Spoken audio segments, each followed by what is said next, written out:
Hello, my fellow techies. Today we're doing a crash course in Python. Let's get to it.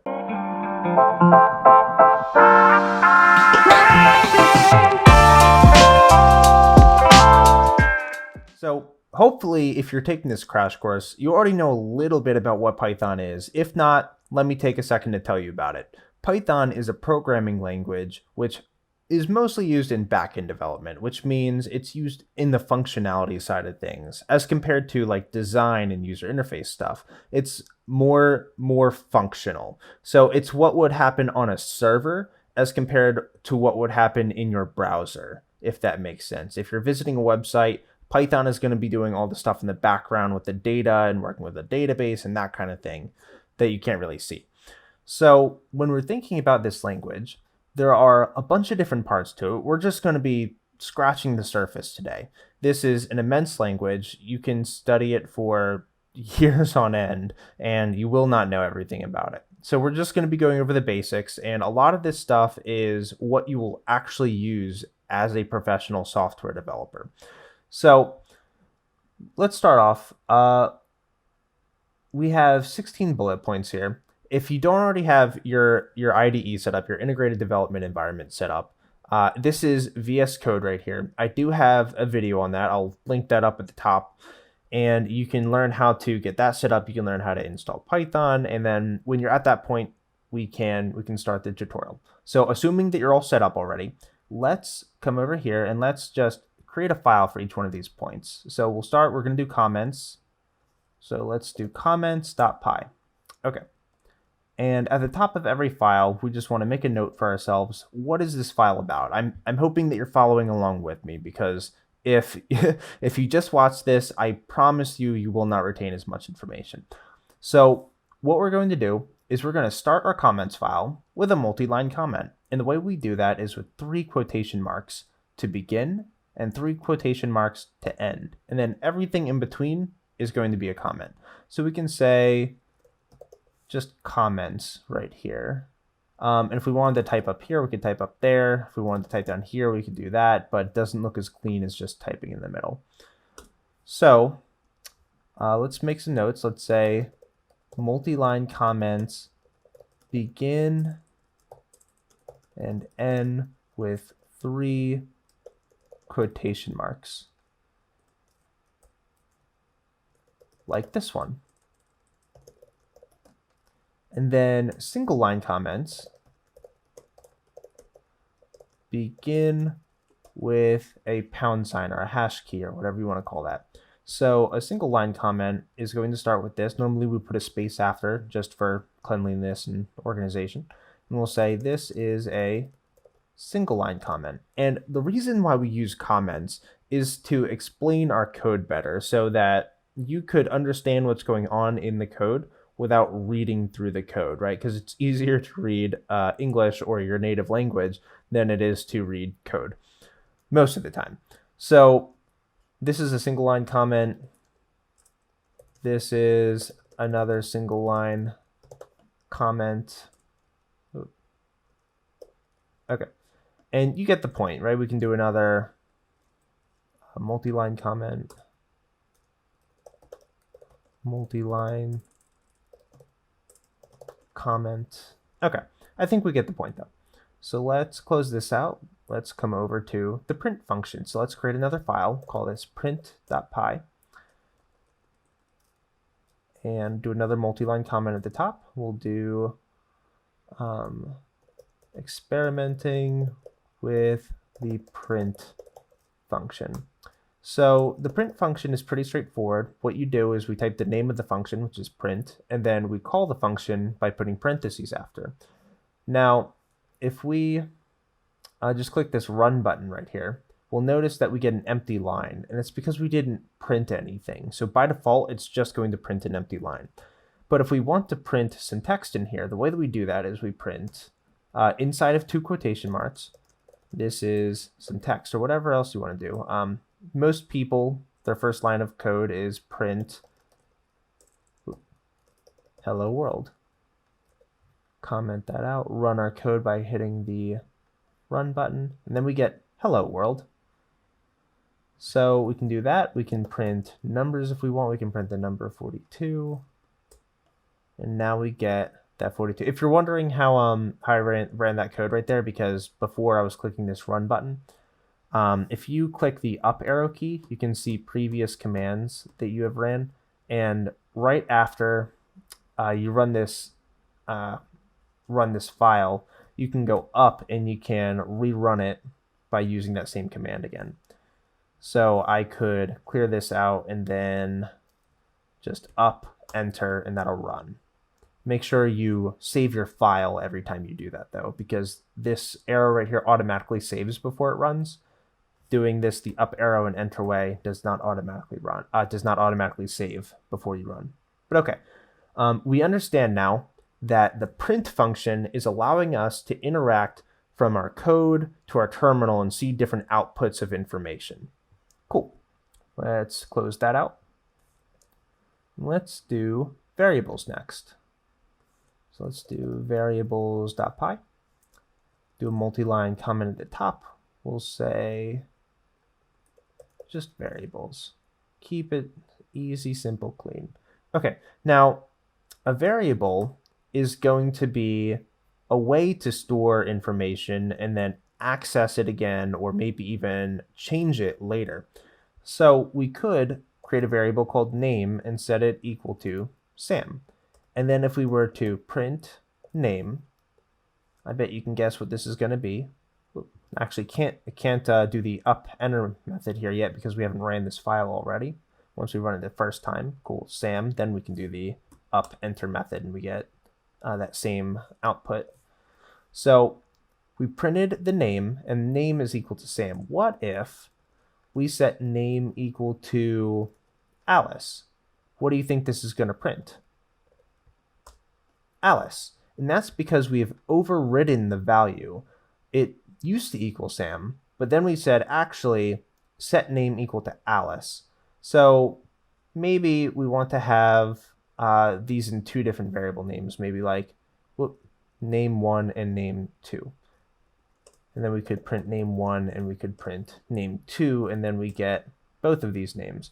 Now, something important to note with variable names is they have to start with alphanumeric characters, or I should say not alphanumeric because you can't start with numbers.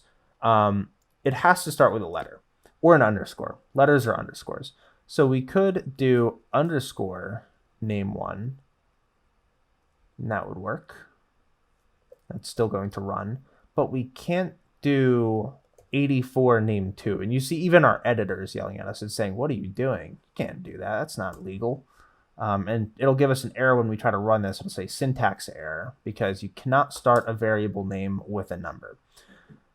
Letters and underscores only. Okay.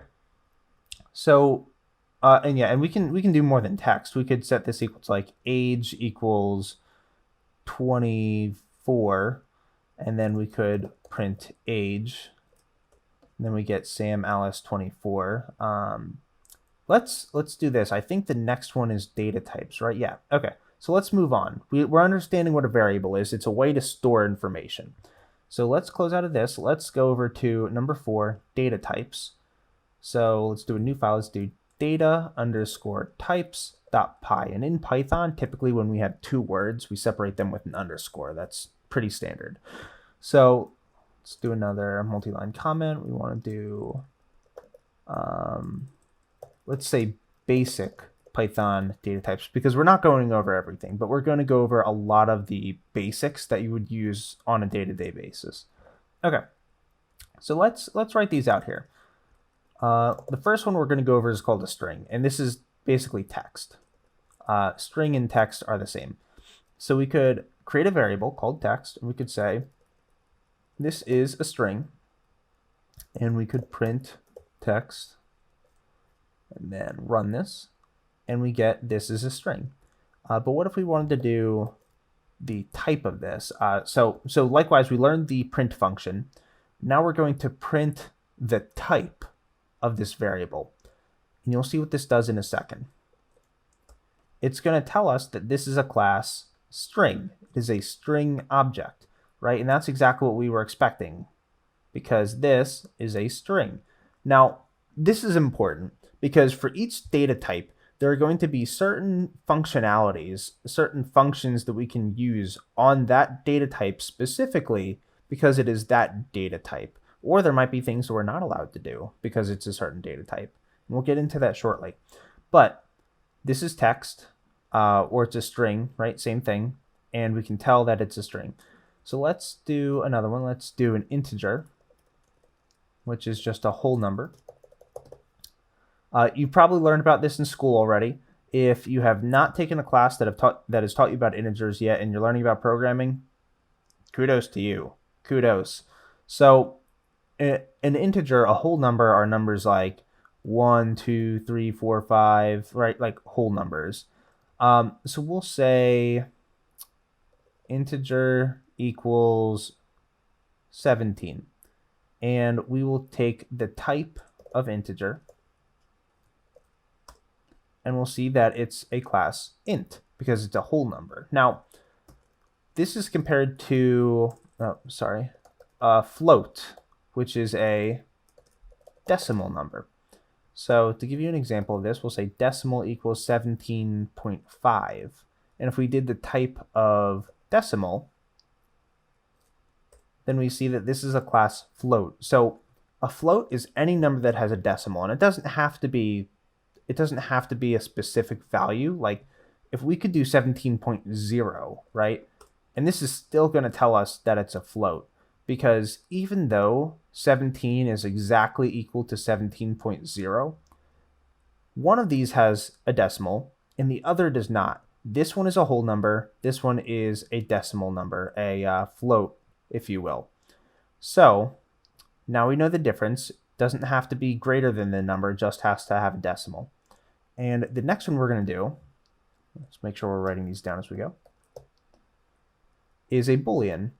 So this is going to be one or the other, true or false, on or off, 0 or 1, that kind of thing. So if we want to say Boolean, we can set that equal to true. And if we print out the type of Boolean, we see that this is a class bool. Likewise, the other value that we could do besides true is we could do false. And that will still give us class bool, because true and false are the two Booleans, right? True, false, on, off, 0, 1. In Python, we say true or false. And they do have capital letters, capital F for false, capital T for true. Okay, let's do a list. And a list is exactly what it sounds like. It's just a group of items, and it can be any other item. Like it doesn't have to be anything specific. You can mix and match items. So let's do my list. And the reason why we're not saying list is because you'll see how that comes up in a special color. That's because list is a special reserved word in Python, so we're not going to mess with that.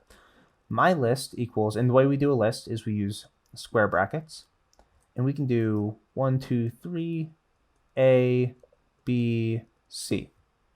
And if we do type my list, we see that it is a class list. And we can do more, like we're having integers and strings in here, but we could do floats. We could do 17.5. We could put, actually let's do 20.5, and then we can say, we can put variables in here. So I can put decimal in here. We can put a Boolean in here, so we can put true. We can put another list in here if we wanted. It's not going to change the type. Like this is still going to be a list, but you'll see if we print just the list instead of the type of the list, that we get this whole thing right here. 1, 2, 3, ABC, 20.5, 17. Notice how it didn't print decimal. It printed what decimal is equal to, right? 17.0. If you were struggling with variables, hopefully it's making more sense now, and hopefully we'll get it more and more as we go through this course. True, and then we even get our list inside of our list here. If you could do a list inside of a list, there's nothing that says you cannot do that. You could do another list, right? Just to prove a point. You can really do a lot with these data types. But let's do another one. This one we're going to call my tuple. This is called a tuple, and we're going to do the type of my tuple. We need to give this a value. A tuple is exactly like a list. We can do 1, 2, 3, A, B, C. And if we print the type of this, we get class tuple. So if they're exactly the same, why do we have two data types? And it's because there's one crucial difference between them. A tuple, it has an attribute called immutability. It does not change. Once a tuple has been set, you cannot remove elements, you can't add elements, you can't change elements. It is immutable. It is what it is, and that is all. Whereas a list, we can do things like my list dot append. Let's just put Jerry in there. We can print out my list, and now we see that Jerry is appended to the end of this. Or we could say my list dot remove 2, and now the number 2 has been removed from the list. Instead of 1, 2, 3, it's just 1, 3.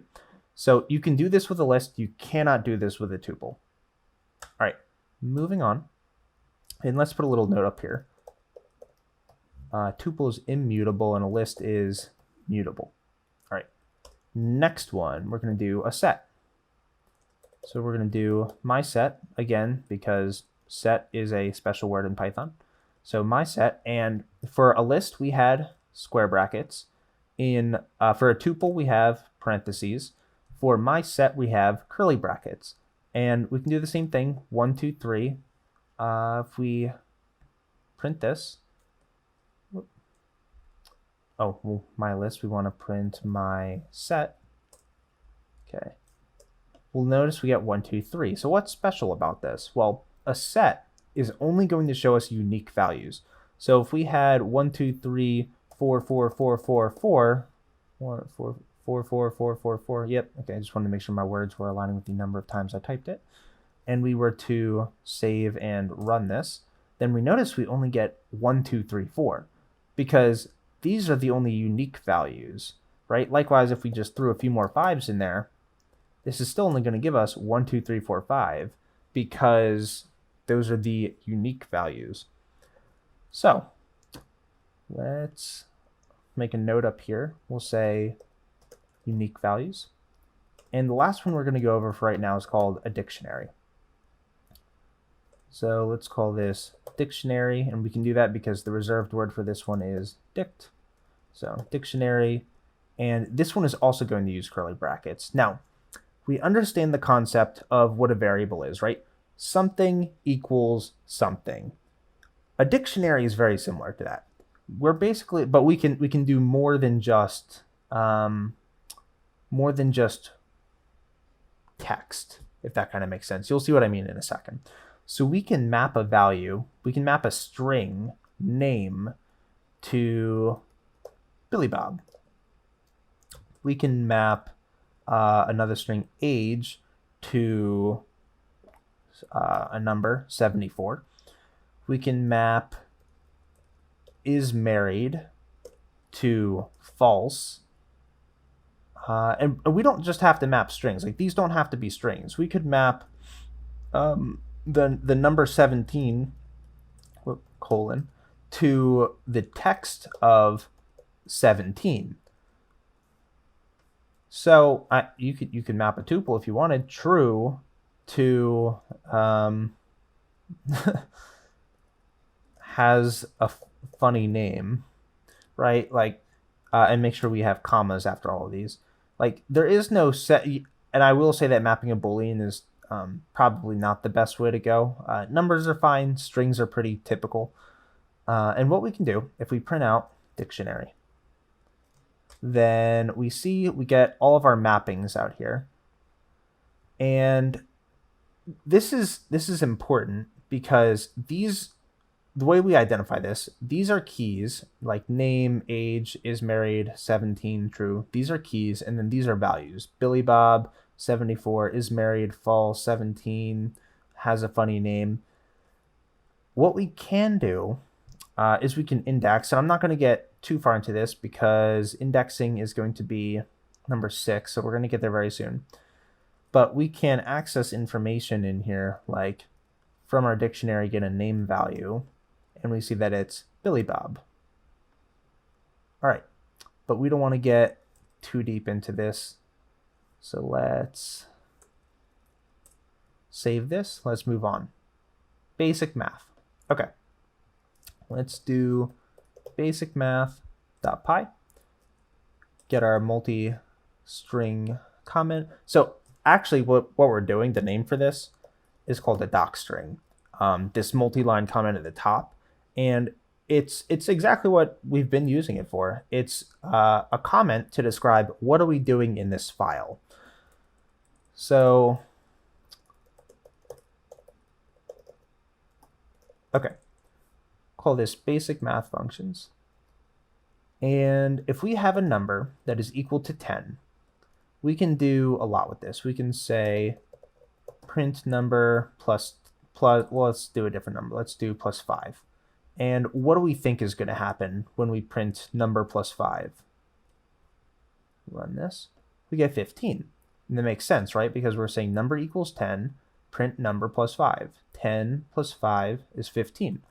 We can also say print number minus 5, which is going to give us, whoop, I forgot to save, which is going to give us 5.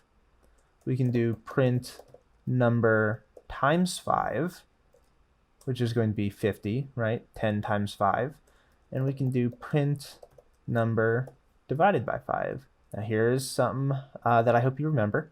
This is 2.0, right? 10 divided by 5 is 2, but notice it gives us this number in the form of a float, even though the answer is just 2. It says 2.0.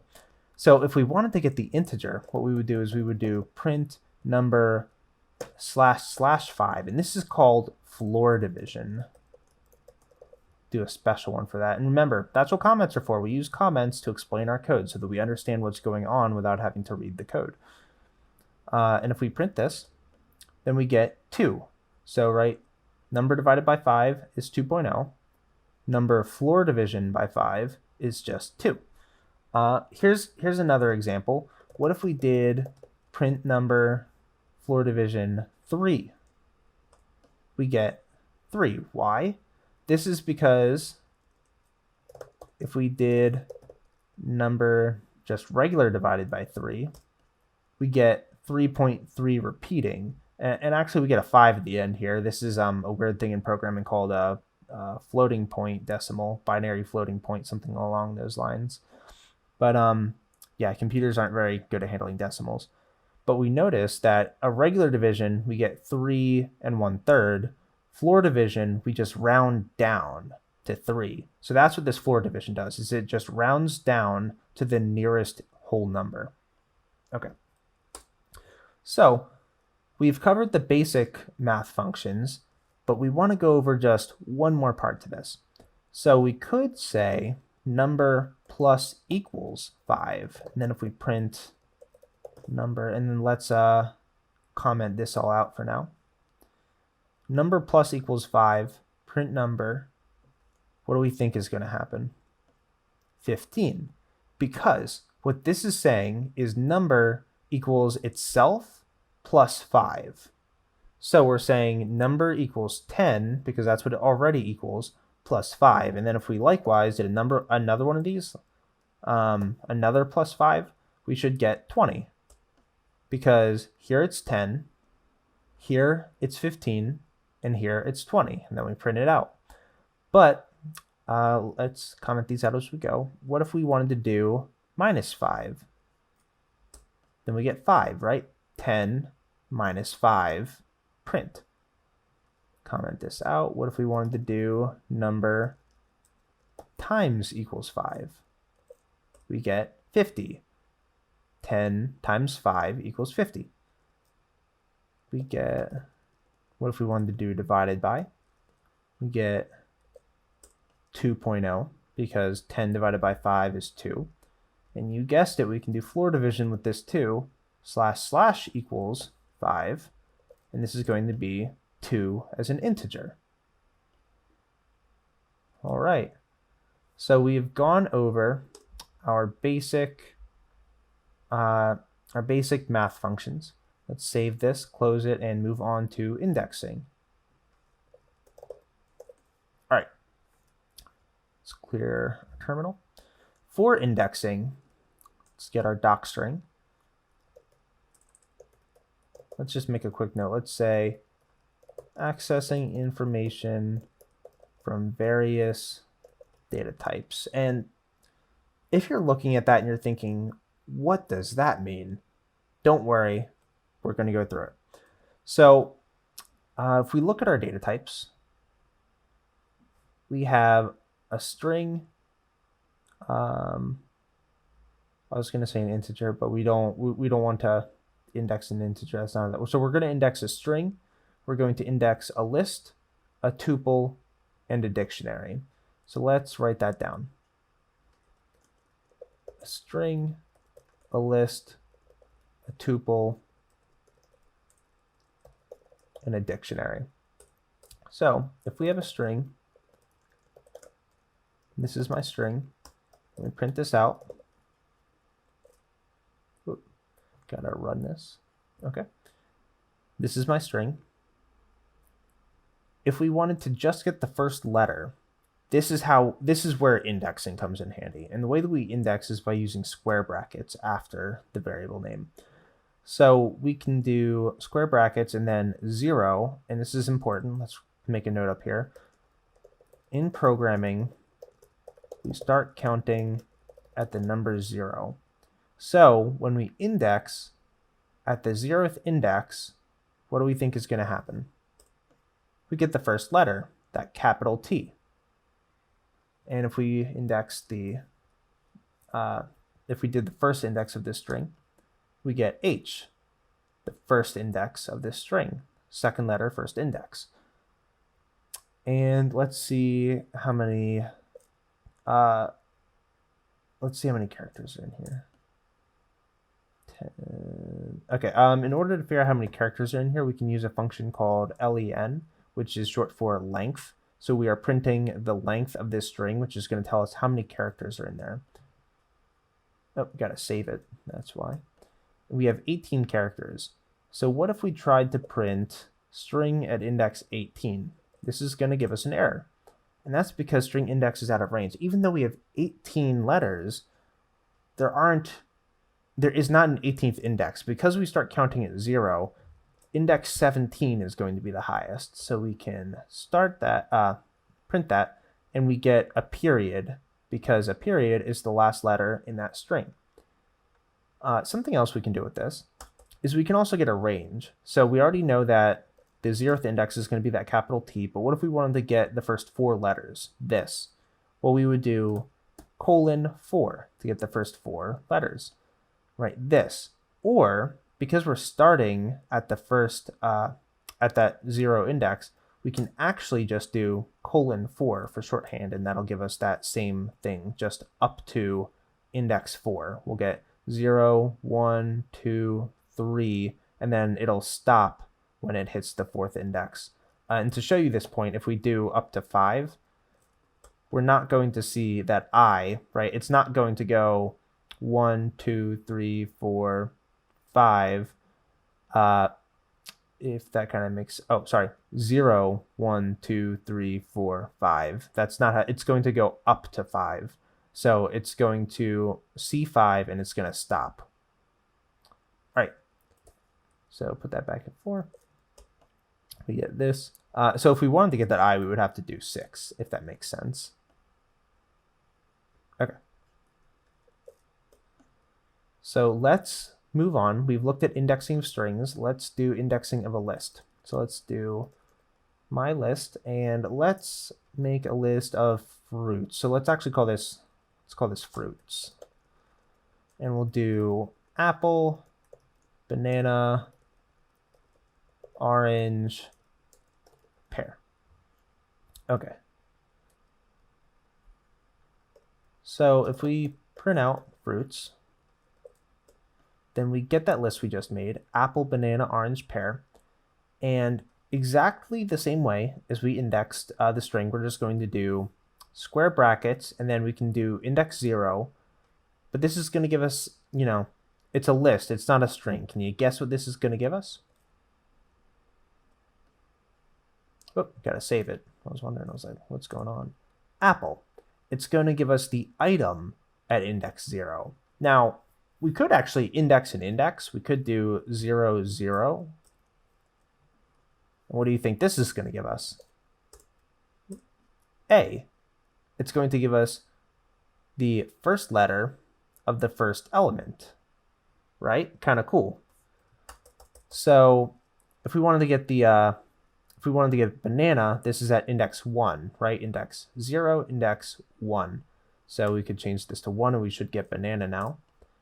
Likewise, we could get the first letter of this one by taking the next index of 0. Now we get B, the first letter of banana. We could also get, well, remember, it's going to stop at 2. So 1 to 2 is just going to be 1, and then it's going to stop before it hits 2. So we would have to do 3 if we wanted the middle 2. Then we get banana and orange. And this is called list splicing. So this is one way to get just a certain subset of elements from a list if you want to do that. And let's add some comments in here. Let's call this string indexing, list indexing, and it's going to be the same thing for a tuple, because remember, lists and tuples are basically the same thing, just tuple you cannot change, it's immutable, and a list you can change. So tuple indexing, we can more or less just copy this, and then we can switch out these parentheses, these square brackets for parentheses. And now we can do the same thing. We can, let's do up to the first 2 elements. So apple, banana, right? Exactly the same, nothing different here. You might be thinking to yourself, when we have these data types, a set looks pretty similar to a list or to a tuple. So why are we not going to index a set? And it's because you actually can't index a set. If we were to try to, then we would see fruits equal apple, banana. Let's just copy and paste this. Okay. If we printed fruits, let's look at this. Orange, banana, pear, apple. Well, that's weird, because didn't we type apple, banana, orange, pear? But this says orange, banana, pear, apple. It's in a different order. And that's because sets don't have a set order. They're going to change. If we were to print this again, we see it's even different than it was the first time. Orange, banana, pear, apple, banana, pear, orange, apple. So because sets don't have a specific order, we can't index them, because getting the first index of something that is always going to change doesn't really make sense. So we're not going to do sets. Can't do that. Next, we're going to do dictionary indexing. And this is going to be where we get a little different here. So we could create a dictionary called fruits. And let's set it up like this. We're going to and remember, when we looked at our data types, the dictionary is mapping a key to a value, name to Billy Bob, age to 74, is married to false. So let's map fruit to quantity. So we're going to say that we have 3 apples. We're going to say we have 6 bananas. Let's say we have 12 oranges. And we have 1 pear. And this is the syntax you would use. You would use key, colon, value, comma for your next item. Okay. So we have this set up. How do we index this? Print fruits. The way you would index this, I guess if we're printing everything else, we should print this too. The way you would index this is you would index it likewise with the square brackets, but this time we're going to put the key value in there. So if we wanted to do apple, then we notice we get 3, which is the value for this key, or if we wanted to do orange, then we get 12, the value for orange. All right, that is indexing for strings, lists, tuples, and dictionaries. Next, we have string formatting. So let's just call this strings.py. Get our doc string going. Okay, so we know what a string is. So we're going to say string equals whatever we want. Hello world. If we wanted to add on to this string, we could say, well, we actually could do it in the same line. We could say string equals hello world plus hi mom. Well, let's run this. Oh, we need to print it. Cool. Hello world. Hi mom. We could do string. So if we wanted to add this on another line, we could do plus equals. Remember, going over our basic math stuff. String plus equals hi mom, and then if we print this, we get the same thing. Hello world. Hi mom. So that's one way. If you wanted to combine two strings, you could also do string 2 equals hi mom, and then you could say string 3 equals string plus string 2, print string 3, and we should get the same thing still. Hello world, hi mom. And this is called concatenation. Remember, use our comments to explain what's going on. And if you remember earlier, we did, and this when we were going over the data types, we did print the type of whatever we're working with. So if we do the type of string 3, we see that it's a class of string. And, we kind of left before on saying, well, it's a string. But what are the implications of this? It's a class of a string. So it actually has built-in objects, built-in functions that all string objects have. So let's go over a few of those. Let's do print string 3 format. That's a good one. What we would want to do if we were doing the format function though, is we would want to have somewhere in here for us to put in information. So if instead of hi mom, we wanted to have just a different name in here, we could say name equals Jonathan, and we could say name equals name. Hello world, hi Jonathan. And just to make this a little more clear, let's call this username, and then we're saying name, that variable in the string, is equal to username, the variable that we set right above here. So if we save and run this, we should get hello world, hi Jonathan.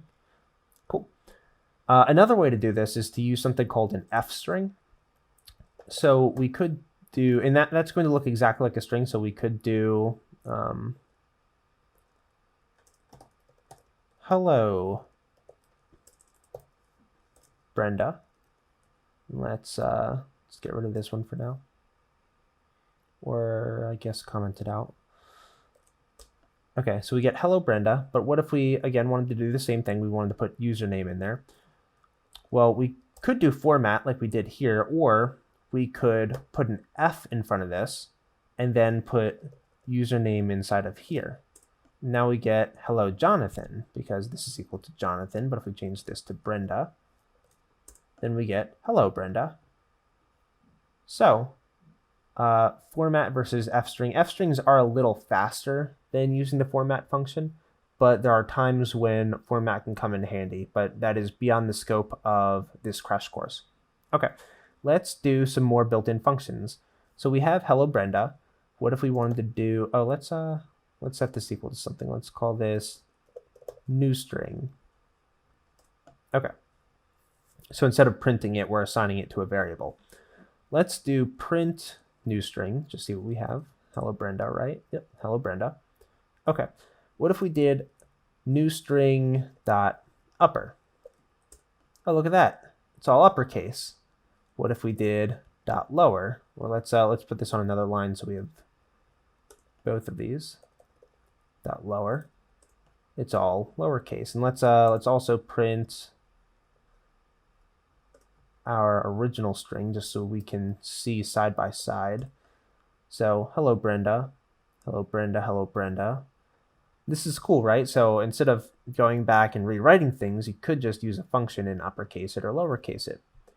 Okay, we went over the length function before, so we could do the length of new string, and we could see that it's 14 characters long. We could do a replace function, so new string dot replace, and we could replace Brenda with our trusty friend Jonathan. Now instead of Brenda, we've switched it to hello Jonathan, or let's give him a lowercase j. I'll show you why. Because if we do that, let's say we want to reassign this, so new string is now equal to the replacement. So if we print new string, then we should just get hello Jonathan. Cool, hello Jonathan. And we do this because we want to do new string dot title, and we'll notice this will uppercase Jonathan. So let's do this. New string equals hello Jonathan. This will make it a little easier to understand.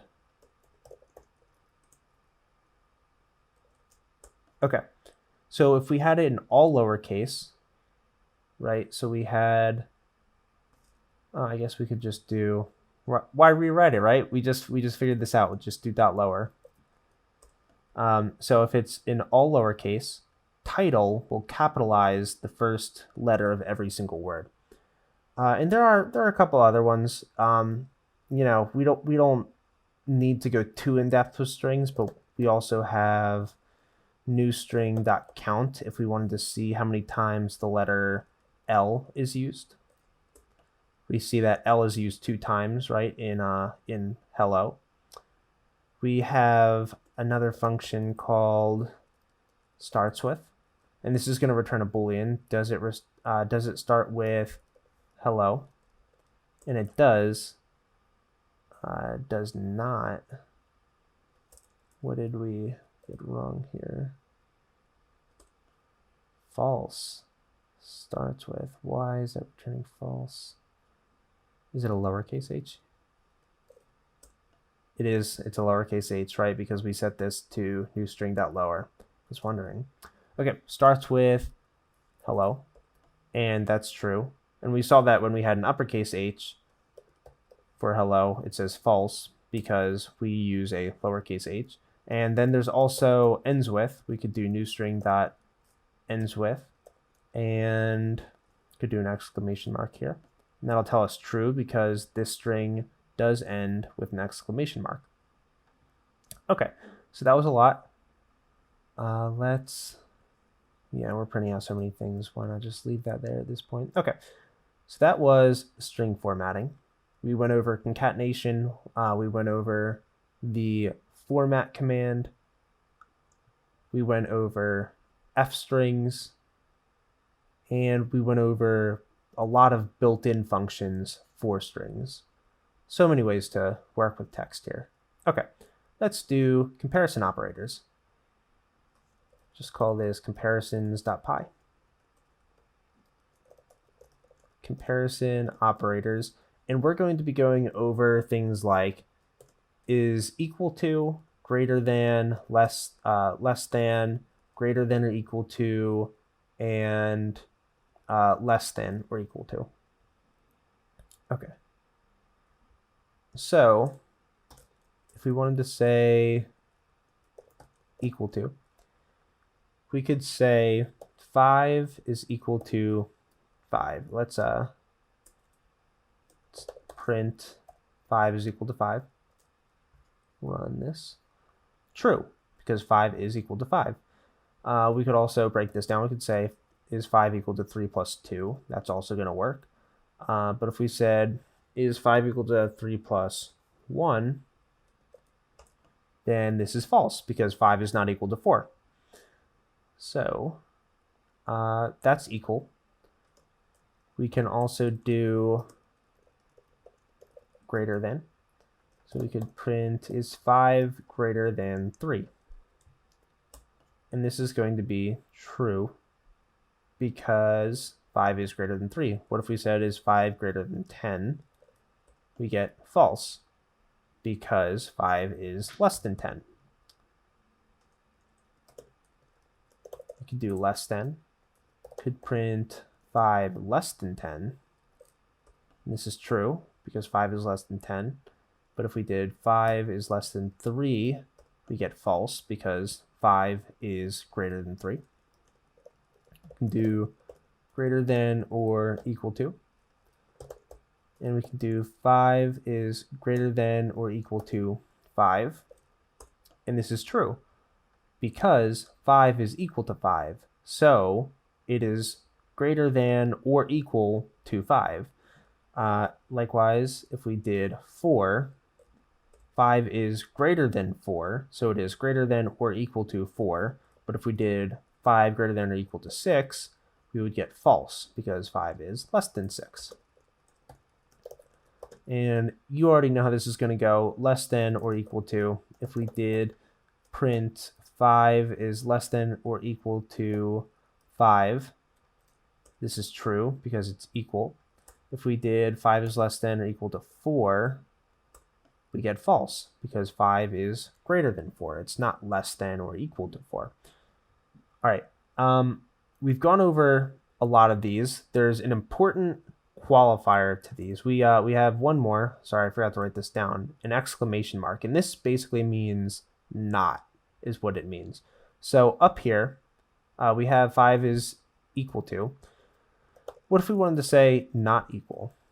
We could say print 5 not equal to 5, and this should give us false, because 5 is equal to 5. But what if we said 5 not equal to 10? That's true, because 5 is not equal to 10. And you could, say not greater than or not less than, but it's a lot more legible to just write the opposite. Like if you wanted to write 5 is not greater than 4, I actually won't even let you do that. I'm glad it doesn't let you do that, because if you wanted to say not greater than 4, it'd be more direct to say less than or equal to 4, if you get what I'm saying. So yeah, not equal is the big one there. All right, we have our comparison operators. Let's do conditionals.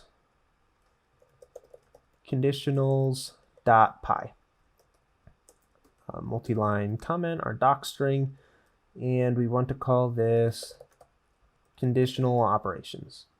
Okay, so a conditional operation is something that only happens if a condition is met. So we could say if 5 is greater than 3, right? And we already know this one because we just did this in our comparison operators. If 5 is greater than 3, print this is true. Whoop. I still got the other file. Got to run this one first. This is true. Cool. What if this was a false statement? What if we said 5 is greater than 10, which we know is wrong. 5 is not greater than 10. So if we run this, nothing prints, because the condition was not met. We did not print. Now, what if we wanted to say, well, what if a different condition is met? So, we'll get there in a second. What if we wanted to say, if this condition is not met, we want to do something else? So we'll say else.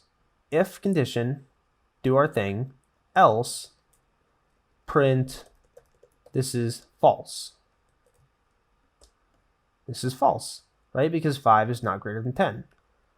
What if we wanted to have various other sets of conditions? Let's say we have a name.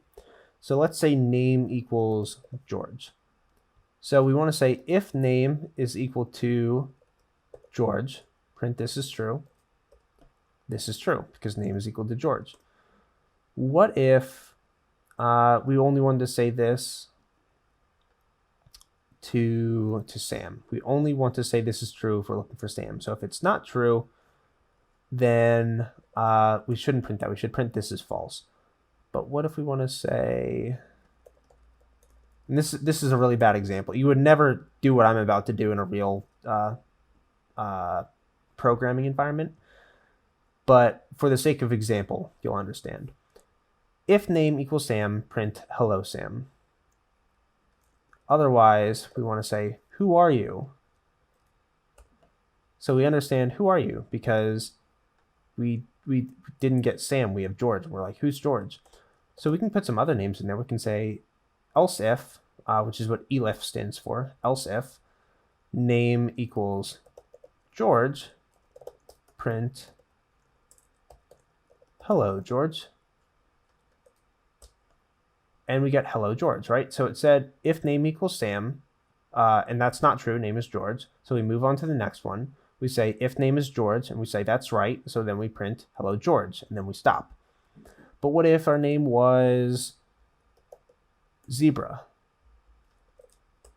Then it's going to ask, who are you, Mr. Zebra Man? You're not Sam, and you're not George. We don't know who you are. So that's essentially what conditional operation is. And we can add as many elifs in here if we want. We can say if name equals Brenda, print hello Brenda, so on and so forth. We could have as many of these statements as we want in the middle. Who are you? But if we change this to Brenda, then we get hello Brenda because it said, are you Sam? No. Are you George? No. Are you Brenda? Yes. Print hello Brenda. All right, we've done conditionals. Let's do for loops. All right, look at that, guys. We're on number 10. We are making some great progress here. For loops. So for underscore loops dot py. Just get our doc string for loops. All right, so let's say, well, actually, I'm going to show you a function. This is a very popular function in Python. It's called range. So we could say for number in range 10 colon print number. Oop, gotta run this file. All right, and now we see we get numbers 0, 1, 2, 3, 4, 5, 6, 7, 8, 9. Remember, in programming, we start counting at the number 0, which is why we say in range 10, the first number is 0. We are printing out 10 numbers here. We're just starting at 0. Okay. So something important to note about this for loop is that number right here, this name, is an arbitrary name. We can call this whatever we want. We can call it X if we want. We can save. This will still work. We can call it item. It doesn't matter. We can call it ASDF. It's still going to work. We can call this whatever we want. For this loop, so what we're doing, if we were to make a list out of this, so this is something called list let's get rid of this. This is something called list comprehension. So if we make a variable called numbers and we want to make an empty list, we could say that this is list comprehension again. Let's put a comment here. List comprehension. We could say X for X in range 10. So then if we print numbers, numbers with an S, that we get a list of numbers 0, 1, 2, 3, 4, 5, 6, 7, 8, 9. Now, this is good for understanding what's happening in that for loop we wrote earlier. For number in range 10, print number. Look at that. So numbers are 0 through 9, and then for each number in that range, we get 0, 1, 2, 3, 4, 5, 6, 7, 8, 9. So we're printing out that number for every number in this list is basically what we're saying. It is a little more complicated than that. Technically, what we're doing with this range function is we're returning a generator, but we're not going to worry about that for right now. We can think of this as a list for the purpose of the course. So we can do things with this number too. We could say print number times 2. And now we see 0 times 2 is 0, 1 times 2 is 2, 2 times 2 is 4, 3 times 2 is 6, 4 times 2 is 8, 5 times 2 is 10, so on and so forth. And we're actually modifying what's going on here. So you can start to see how, if we wanted to multiply every number in this range by 2, instead of doing it individually, we can just say, just for everything in there, multiply it by 2, right? And it makes it a lot easier. And that's what computers are good at. Computers are good at taking repeated actions and doing a lot of them very quickly, very accurately. So that's a for loop. Let's go into a while loop. I think that's the next thing. Yep, while loop. Okay. While loops, did we say? Yeah, we said loops with an S. Okay. Get our doc string, while loops. All right. So in a for loop, we said do an action for a certain number of times. In a while loop, we're going to say do an action while a condition is met. So imagine this scenario. Imagine we have while 5 is greater than 3, print I'm stuck in a loop. Let's clear that out, print this.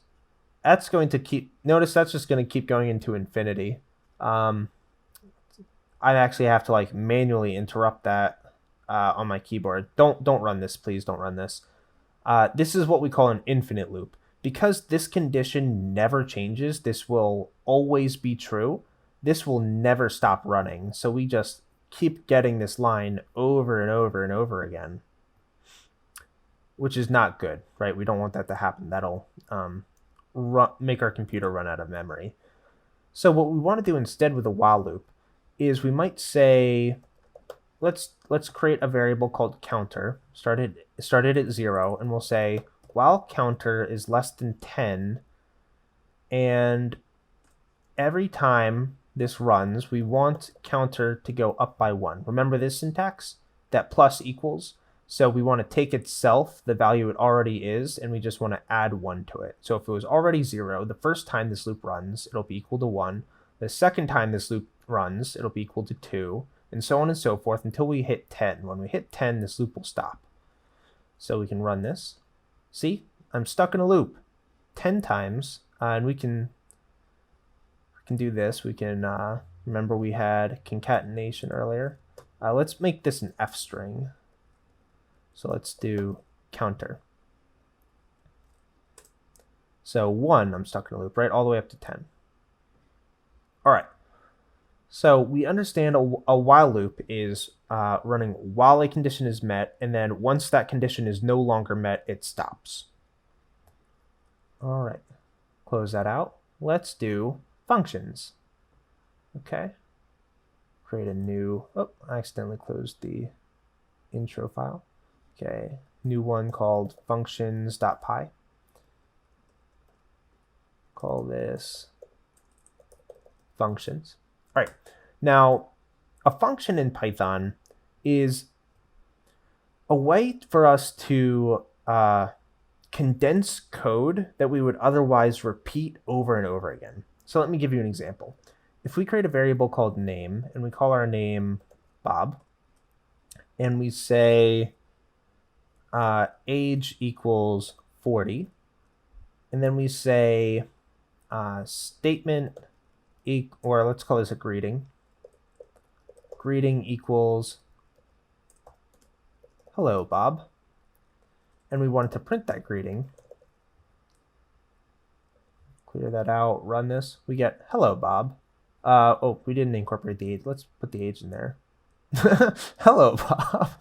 You are 40, right? Let's make this an F string. So we want to put our curly brackets in there and put name, and then curly brackets and put age.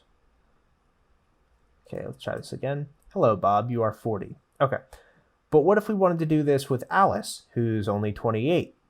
Well, we would have to repeat these 4 lines over and over again. So instead of doing this,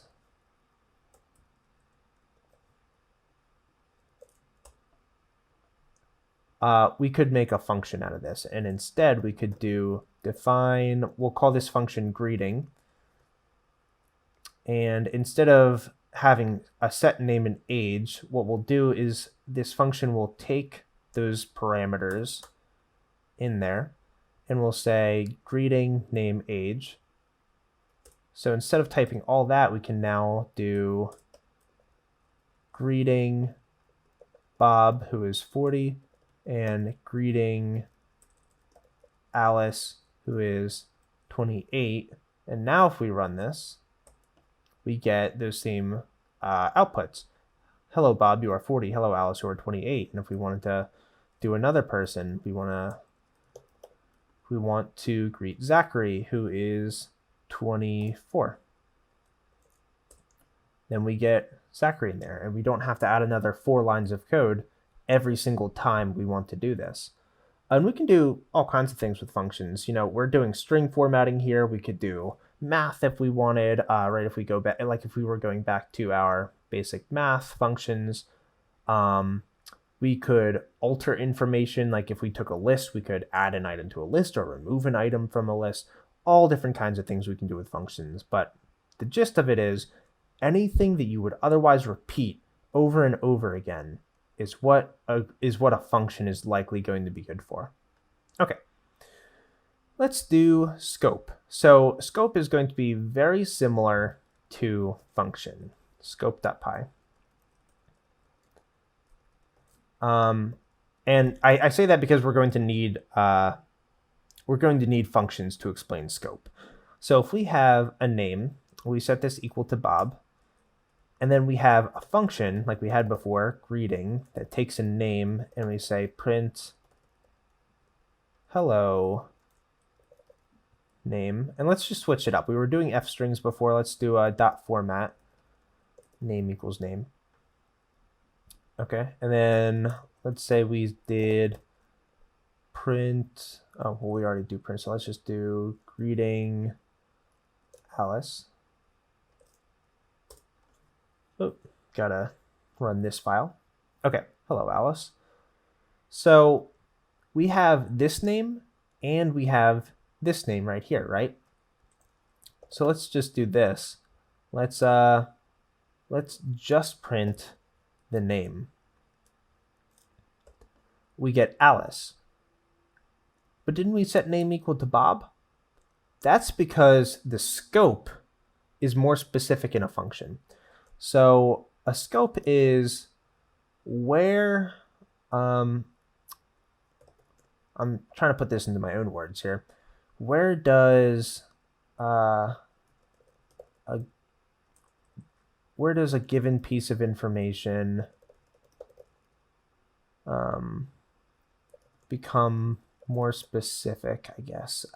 Where does a given piece? Let's find a Google definition, because I'm not getting the words for this right. Define scope in programming. The area of the program where an item that has an identifier is recognized. I feel like that's not super clear either. The scope of a name binding, an association of a name to an entity such as a variable, is the part of the program where the name binding is valid. Okay, that's kind of clear, but it's still a little less clear than I would hope it would be. So basically what we're saying is that we are defining name within this function. So name is not going to be relevant, or I should say this name is going to get overridden by this name inside of the function. Within the scope of the function, we have a different variable with the same name. But if we were to give this a different name, like we were to say username instead of name, and we were to print name, we'll notice that we actually will get both here, Bob and Alice, because this, even though it's a broader scope, it's from outside the function, we didn't override it. Whereas before, that's what we were doing. We were overriding that within the scope of the function. So when we print name, we get Alice because that's what we set it as inside of the function, instead of Bob, which is what we set name to outside of the function. Okay. I hope that one made sense. I feel like that was not as clear as I wish it was, but I hope that you get it. Okay, try accept. Try underscore accept dot py. Okay. So remember earlier when we got that okay, so if we have a string, we say this is our string, and we print the length of that string. Then we see that this is 19 characters.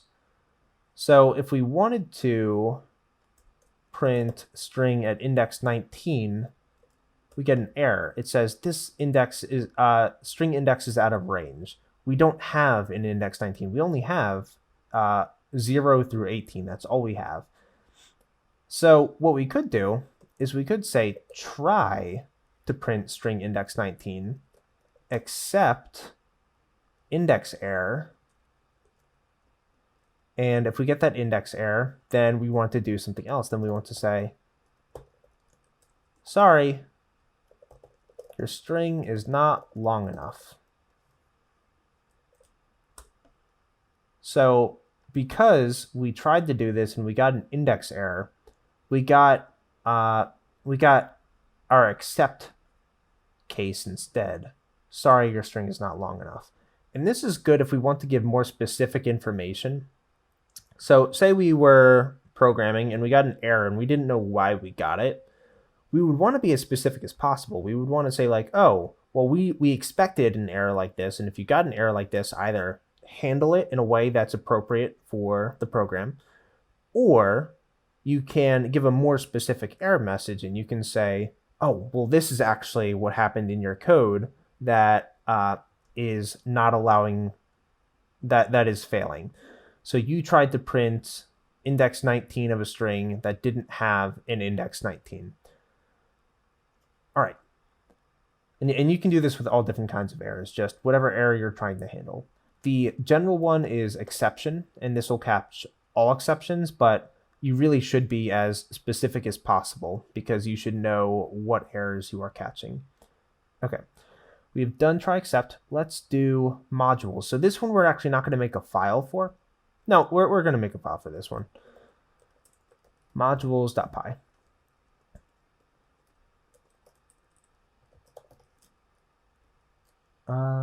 Let's call this built-in modules, because what we're doing with this is Python has a lot of libraries built into it, or modules, we'll call them in Python.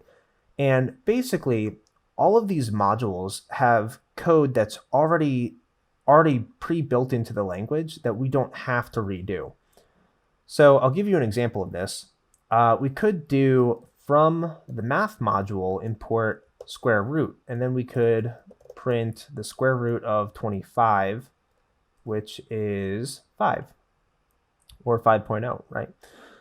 So that's an example of coming in here to the math library, and if we wanted more information about this, and let me show you how I got here. I literally went on Google and I looked up Python built-in modules. It should be the first thing, Python module index. And if you click on this library name, we should get more documentation about the functions that are inside of this module. And we can read all about these here. So let's go over a couple more. let's do the datetime library.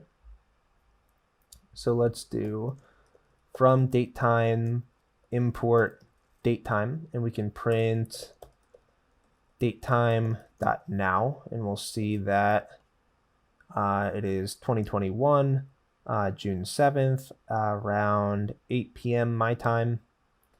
Okay. Let's do one more. What's another fun one? Oh, yeah, and again, just you can come through this documentation. You can read through all this. We see datetime.datetime, and this has more more information within each of these.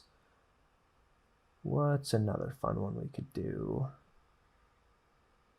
Datetime. Could do iter tools if we wanted. Let's do random. Random's a popular one. From random, let's import a function called randint. And this is going to generate a random number between whatever parameters we want. So we could do randint, let's say a random number between 1 and 10. Random integer between 1 and 10. And if we run this, we see that the first random integer, we get a 7, and then we get 2, and then if we run this again, we get 10, and so on and so forth. But this is using code that's all built in to Python using modules that are built into the language. There are third-party modules. So if I wanted to do a network request, I have a third-party module called requests. So I could say import requests, and I could do r equals requests dot get, and I could get google.com. No module named requests. Okay. Well, no, that's fine. I can actually show you how to install this then. What I would do is I would do Python. So Python 3. You should be using Python 3. M, because I want to specify which module I want to access, and I want to access the pip module because that's what we're going to use to install our third-party module. Pip install, and we want to install the requests library. We'll see that it downloads some stuff. We can clear that out, and now this should be able to run. Yeah, so no errors. Let's print r.text, and we'll see that we get code from google.com. Cool. Just put that back. Okay. We're on the last one, guys. Classes and objects. So let's do classes underscore objects dot py. So let's do our docstring. Classes and objects. Okay. And let's make a quick note too. Let's say classes are like templates, and objects are instances of those templates. Okay, so if you've been following along with the whole tutorial thus far, you may have noticed that we've done a lot of like name equals Sam, age equals 33, right? You could think of this as like a real person, you know, somebody with a name, with an age, are they married? And that's what we can call a class. So we can do class person.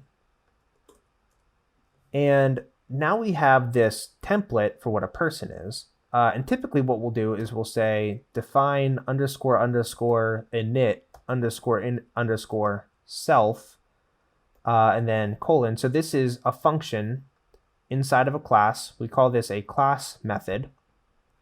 And we can give this attributes. So let's think about this like, what does a person have? A person has a name, so we can say self.name, the name of this person, is equal to name. And that's going to be a name that's passed into this function. So the name of this person is equal to the name that we give them. Let's do another one. Let's do self.age equals age. So then the age of this person is equal to the age that we assign them. So we could say Bob equals person with the name Bob, and he is 33 years old.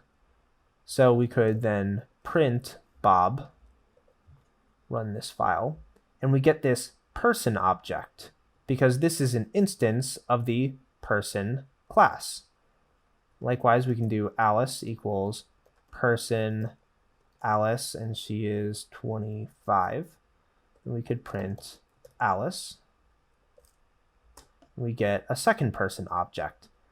What if we wanted the names? We could do bob.name, alice.name, Bob and Alice. Or we could do bob.age, alice.age, and we get 33 and 25. And now we're accessing information from these objects. So this has been, not super thorough, but it's been, exposure to a lot of things that are going on in the Python language. And if you followed through with this whole tutorial and you feel like you have a decent grasp on everything that we just went over, you're already doing great. If not, don't worry, you're probably in the majority. And what I encourage you to do is figure out the things you don't understand. Go on Google, type in, what is this? And in all likelihood, you're probably going to come up with results for a website called Stack Overflow. That is a really good website that a lot of developers use to kind of like ask questions and answer questions and help each other. It's a good community. People will occasionally be mean on there. Don't let it get you down. But this has been a crash course on Python, and you guys are officially on your way to becoming professional programmers. Please like and subscribe, and I will see you guys in the next one.